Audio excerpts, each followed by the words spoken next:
understand Chapter 3, Life Processes in Living Organisms, Part 2, Module 2.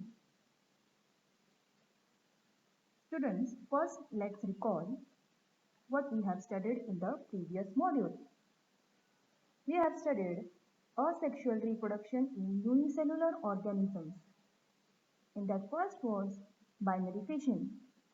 In this process, the parent cell divides to form two similar daughter cells. Multiple fission. In this, the nucleus of the parent cell divides several times by amitosis, producing several nuclei. Budding. A small part of the body of parent organism grows out as a bud, which then detaches and becomes a new organism. For example, yeast. We have also studied about asexual reproduction in multicellular organisms. First is fragmentation. In this type of reproduction, the body of parent organism breaks up into many fragments and each fragment starts to live as an independent new organism. Next we studied about regeneration. It is the process by which some organisms replace lost or amputated body parts.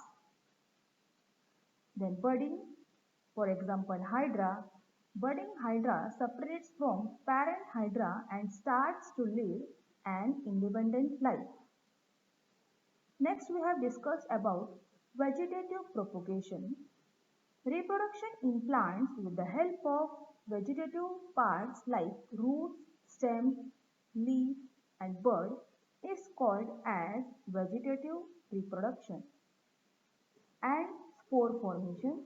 In spore formation, once the spores are formed, sporangia burst and spores are released. In this module, we will study about gamete formation, fertilization and sexual reproduction in plants.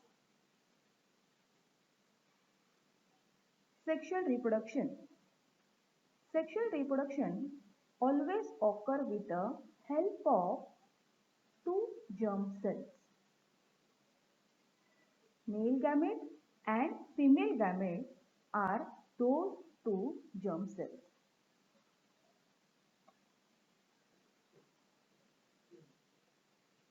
Two main processes occur in sexual reproduction.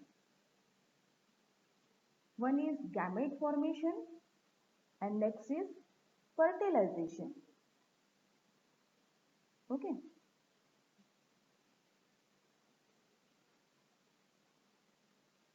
Next, first we will study about gamete formation. Gametes are formed by the meiosis. In meiosis, chromosome number is reduced to half. Hence, haploid gametes are formed. Haploid means having a single set of unpaired chromosomes. Next is fertilization.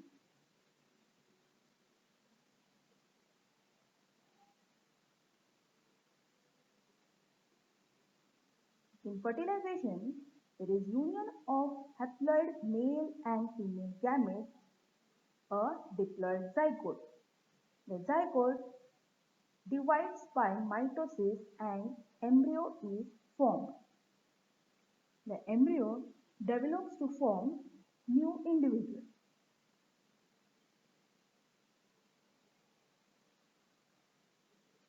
Two parents, that is male parent and female parent, are involved in this type of reproduction.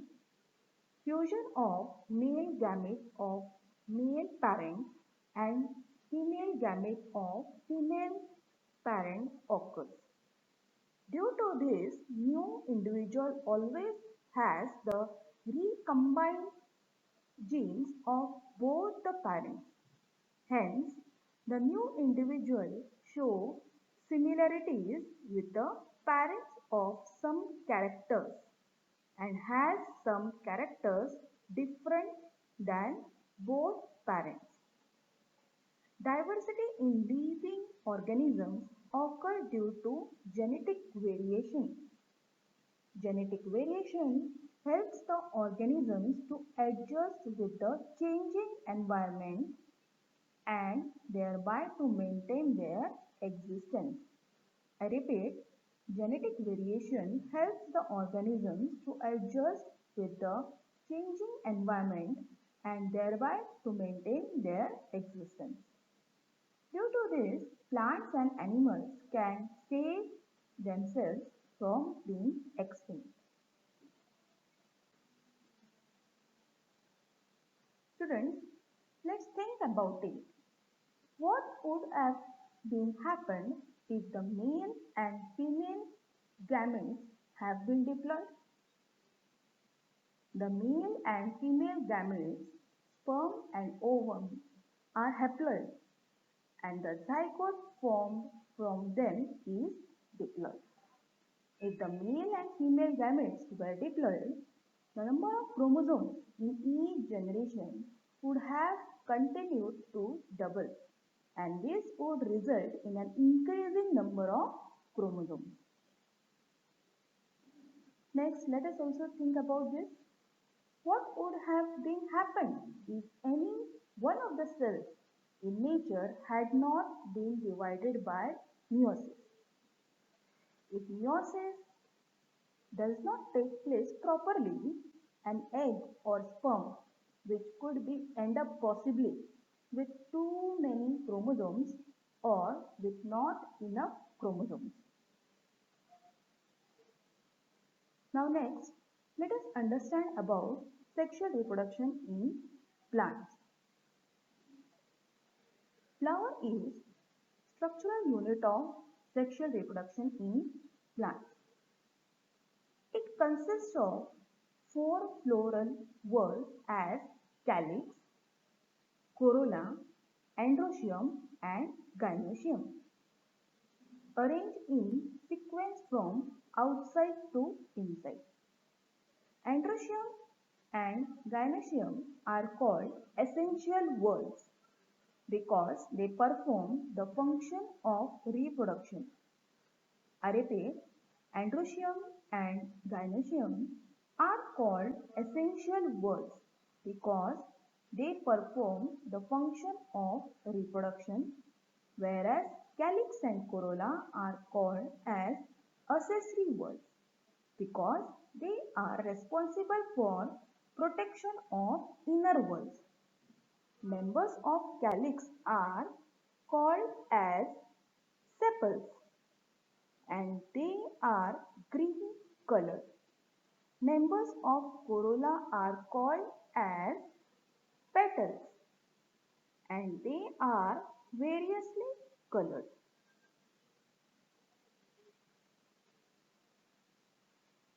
Now next, we will understand about bisexual flowers. A bisexual flower is that in which both whorls, that is androecium and gynoecium, are present in the same flower. I repeat, a flower is called as bisexual if both whorls, that is androecium and gynoecium, are present in the same flower. For example, hibiscus. And a flower is called as unisexual if any one of the two whorls, that is androecium or gynoecium, is present in the flower. If any only androecium is present, it is male flower, and if only gynoecium is present, it is female flower. For example, papaya. Many flowers have the stalk for support called as pedicel. and such flowers are called as pedicellate, whereas flowers without stalk is called as sessile. I repeat, many flowers have the stalk for support called as pedicel, and such flowers are called as pedicellate flowers, whereas flowers without stalk are called sessile flowers.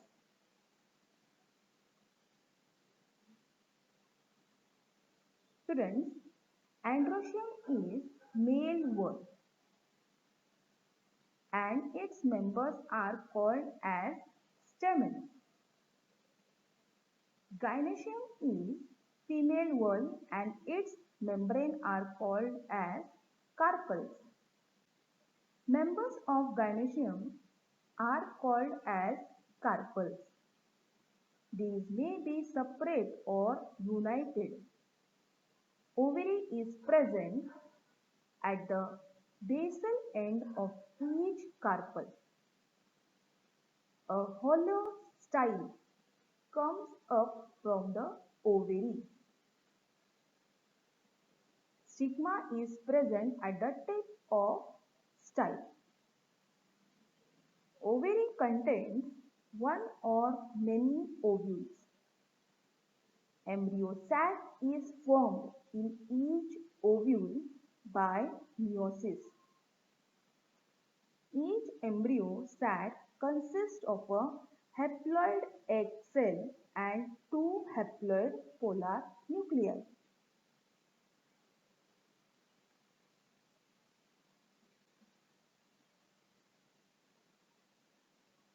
Now next, we will understand about pollination. Pollen grains from anther are transferred to the stigma.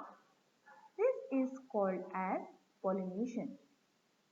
Pollination occurs with the help of abiotic agents, for example wind, water, and biotic agents, for example insects and other animals. When pollination involves only one flower or two flowers born on same plant, it is called as self-pollination. I repeat, when pollination involves only one flower or two flowers born on same plant, it is called as self-pollination. Whereas, if it involves two flowers born on two plants of same species, it is cross-pollination.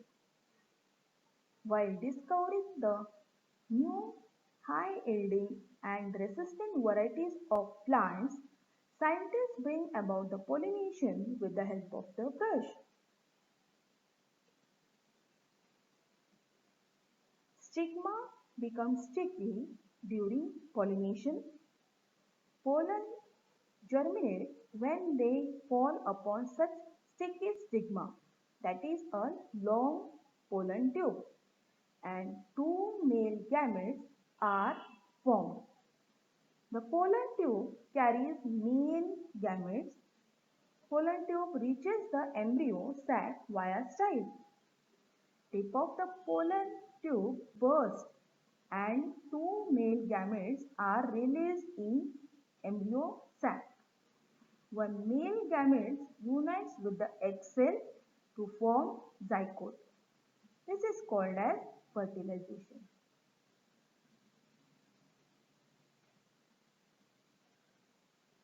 Second male gametes unite with the two polar nuclei and endosperm is formed.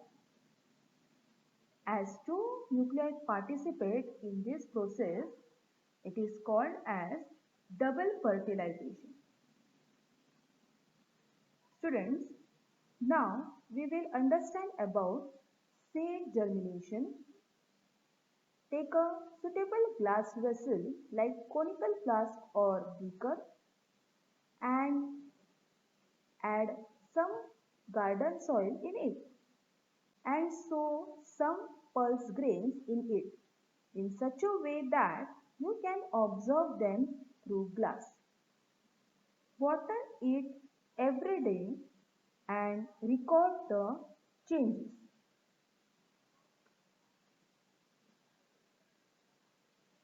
You will observe ovule develops into seed and ovary into fruit after fertilization. Seed fall upon the ground when fruits break up and they germinate in the soil under favorable conditions. Zygote develops at the cost of food stored in endosperm of seed and thus a new plantlet is formed. This is called as seed germination. Students, now let us solve some activity-based questions. Here is one diagram given for you. You have to label this diagram. So, you have to write in place of A as stigma, B is corolla, C is calyx, D is pedicel, E is anther, and F is ovary. Let us solve one more question.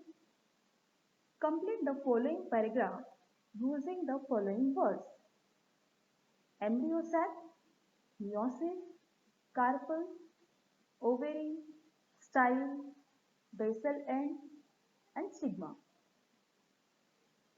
Members of gynoecium are called as dash. These may be united or separate. Ovary is present at the dash of each carpel. A hollow dash comes up from the ovary. Dash is present at the tip of style. Dash contains one or many ovules. Embryo sac is formed in each ovule by dash. Each dash consists of a haploid egg cell and two haploid polar nuclei. Children, we have to fill these. So the correct answers are given here. Members of gynoecium are called as carpels. These may be united or separate. Ovary is present at the basal end of each carpel. A hollow style comes up from the ovary. Stigma is present at the tip of style. Ovary contains one or many ovules. Embryo sac is formed in each ovule by meiosis. Each embryo sac consists of a haploid egg cell and two haploid polar nuclei. Let us see points to remember. Sexual reproduction always occurs with the help of two germ cells.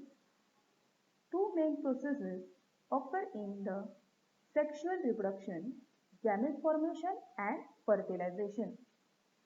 Flower is the structural unit of sexual reproduction in plants. Pollen grains from anther are transferred to stigma. This is called as pollination. Ovule develops into seed and ovule into fruit after fertilization. There is a short homework for you. First question is, name the essential words and accessory words of the flower. What do you mean by pollination? Draw a neat and labeled diagram of double fertilization. When a flower is called bisexual. What is gamete formation and fertilization? And label the parts of a flower. Thank you.